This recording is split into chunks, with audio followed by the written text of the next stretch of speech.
Hello guys, আশা করি সবাই কেমন আছেন। আশা করি সবাই ভালো আছেন। কিন্তু আমাদের হবিগঞ্জের পানির যে পরিমাণ বেগ, তা দেখার পর আপনারা অবশ্যই বুঝতে পারবেন।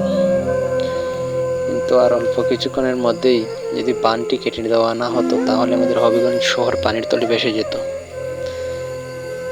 তাই জাল্লাবাদ নামে একটি গ্রাম, সে গ্রামের একটি সড়ক কেটে দেওয়ার পর আমাদের কোয়াই নদীর পানিটি বাঁধটি কেটে দেওয়ার পর কোয়াই নদীর পানিটির ফুলা কিছু পরিমাণ কমেছে এবং নদীর কিনারায় যে সব বসত বাড়িঘর সেগুলো ভেঙে নদীতে পড়তেছে। তাই অনেক মানুষের অনেক ক্ষয়ক্ষতি হইতেছে। তাই আমাদের হবিগঞ্জের অবস্থা একেবারেই মোটেই ভালো নয়।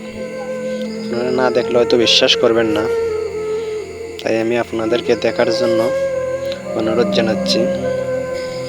তাই আপনারা পানি থেকে যতটুক নিজেকে সতর্ক ও নিজেকে সেফ রাখবেন ততই ভালো।